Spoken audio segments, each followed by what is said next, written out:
Pride and Prejudice by Jane Austen. Chapter 24. Miss Bingley's letter arrived and put an end to doubt. The very first sentence conveyed the assurance of their being all settled in London for the winter, and concluded with her brother's regret at not having had time to pay his respects to his friends in Hertfordshire before he left the country. Hope was over. Entirely over, and when Jane could attend to the rest of the letter, she found little except the professed affection of the writer that could give her any comfort. Miss Darcy's praise occupied the chief of it. Her many attractions were again dwelt on, and Caroline boasted joyfully of their increasing intimacy, and ventured to predict the accomplishment of the wishes which had been unfolded in her former letter. She wrote also with great pleasure of her brother's being an inmate of Mr. Darcy's house, and mentioned with raptures some plans of the latter with regard to new furniture. Elizabeth, to whom Jane very soon communicated the chief of all this, heard it in silent indignation. Her heart was divided between concern for her sister and resentment against all others. To Caroline's assertion of her brother's being partial to Miss Darcy she paid no credit. That he was really fond of Jane she doubted no more than she had ever done, and much as she had always been disposed to like him, she could not think without anger, hardly without contempt, on that easiness of temper, that want of proper resolution, which now made him the slave of his designing friends, and led him to sacrifice his own happiness to the caprice of their inclination. Had his own happiness, however, been the only sacrifice, he might have been allowed to sport with it in whatever manner he thought best. But her sister's was involved in it, and she thought he must be sensible himself. It was a subject, in short, on which reflection would be long indulged, and must be unavailing. She could think of nothing else, and yet whether Bingley's regard had really died away, or was suppressed by his friend's interference, whether he had been aware of Jane's attachment, or whether it had escaped his observation, whatever were the case, though her opinion of him must be materially affected by the difference, her sister's situation remained the same, her peace equally wounded. A day or two passed before Jane had courage to speak of her feelings to Elizabeth, but at last, on Mrs. Bennet's leaving them together, after a longer irritation than usual about Netherfield and its master, she could not help saying, "Oh, that my dear mother had more command over herself! She can have no idea of the pain she gives me by her continual reflections on him. But I will not repine. It cannot last long. He will be forgot, and we shall all be as we were before." Elizabeth looked at her sister with incredulous solicitude, but said nothing. "You doubt me," cried Jane, slightly colouring. "Indeed, you have no reason. He may live in my memory as the most amiable man of my acquaintance, but that is all. I have nothing either to hope or fear, and nothing to reproach him with.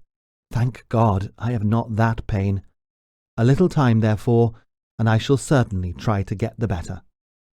With a stronger voice, she soon added, "I have this comfort immediately, that it has not been more than an error of fancy on my side, and that it has done no harm to anyone but myself." "My dear Jane," exclaimed Elizabeth, "you are too good. Your sweetness and disinterestedness are really angelic. I do not know what to say to you. I feel as if I have never done you justice or loved you as you deserve." Miss Bennet eagerly disclaimed all extraordinary merit, and threw back the praise on her sister's warm affection. "Nay," said Elizabeth, "this is not fair. You wish to think all the world respectable, and are hurt if I speak ill of anybody. I only want to think you perfect, and you set yourself against it. Do not be afraid of my running into excess, of my encroaching on your privilege of universal goodwill. You need not. There are few people whom I really love, and still fewer of whom I think well.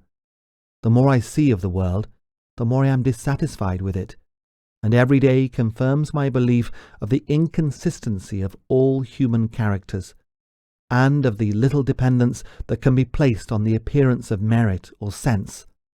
I have met with 2 instances lately. One I will not mention. The other is Charlotte's marriage.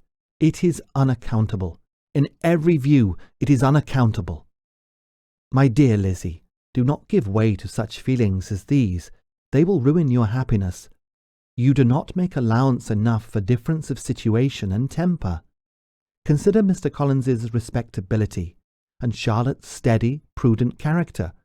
Remember that she is one of a large family, that as to fortune it is a most eligible match, and be ready to believe, for everybody's sake, that she may feel something like regard and esteem for our cousin.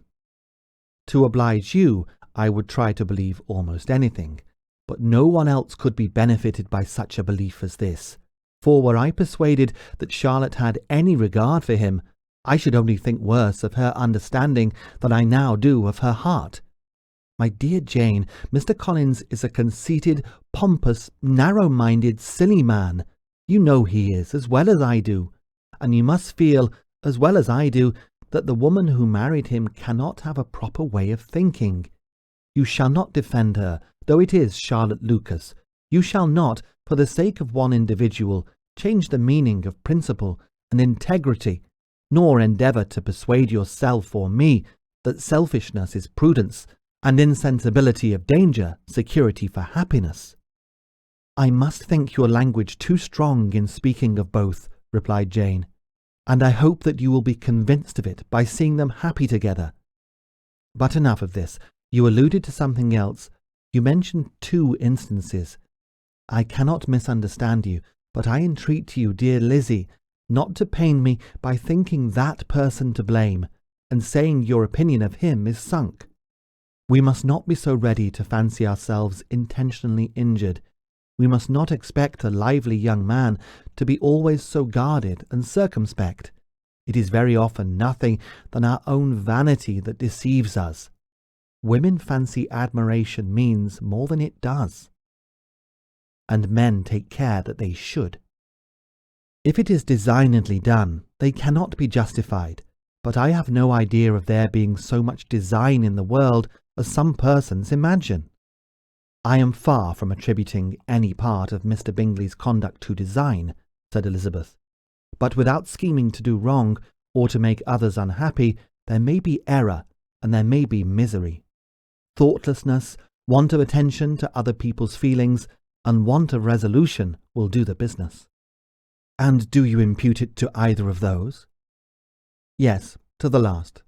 But if I go on, I shall displease you by saying what I think of persons you esteem. Stop me whilst you can. You persist, then, in supposing his sisters influence him? Yes, in conjunction with his friend. I cannot believe it. Why should they try to influence him? They can only wish his happiness, and if he is attached to me, no other woman can secure it. Your first position is false. They may wish many things besides his happiness. They may wish his increase of wealth and consequence. They may wish him to marry a girl who has all the importance of money, great connections, and pride. Beyond a doubt, they do wish him to choose Miss Darcy, replied Jane, but this may be from better feelings than you are supposing. They have known her much longer than they have known me. No wonder if they love her better. But whatever may be their own wishes, it is very unlikely that they should have opposed their brothers. What sister would think herself at liberty to do it unless there were something very objectionable? If they believed him to be attached to me, they would not try to part us. If he were so, they could not succeed. By supposing such an affection, you make everybody acting unnaturally and wrong, and me most unhappy. Do not distress me by the idea. I am not ashamed of having been mistaken, or at least it is light. It is nothing in comparison of what I should feel in thinking ill of him or his sisters. Let me take it in the best light, in the light in which it may be understood. Elizabeth could not oppose such a wish. and from this time Mr. Bingley's name was scarcely ever mentioned between them. Mrs. Bennet still continued to wonder and repine at his returning no more, and though a day seldom passed in which Elizabeth did not account for it clearly, there was little chance of her ever considering it with less perplexity. Her daughter endeavoured to convince her of what she did not believe herself, that his attentions to Jane had been merely the effect of a common and transient liking, which ceased when he saw her no more. But though the probability of the statement was admitted at the time, she had the same story to repeat every day. Mrs. Bennet's best comfort was that Mr. Bingley must be down again in the summer. Mr. Bennet treated the matter differently. "So, Lizzie," said he one day, "your sister is crossed in love, I find. I congratulate her. Next to being married, a girl likes to be crossed a little in love now and then. It is something to think of, and gives her a sort of distinction among her companions. When is your turn to come? You will hardly bear to be outdone by Jane.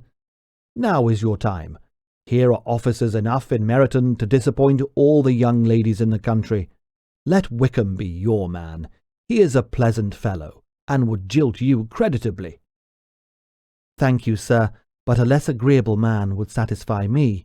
We must not all expect Jane's good fortune." "True," said Mr. Bennet, "but it is a comfort to think that whatever of that kind may befall you, you have an affectionate mother who will make the most of it." Mr. Wickham's society was of material service in dispelling the gloom which the late perverse occurrences had thrown on many of the Longbourn family. They saw him often, and to his other recommendations was now added that of general unreserve.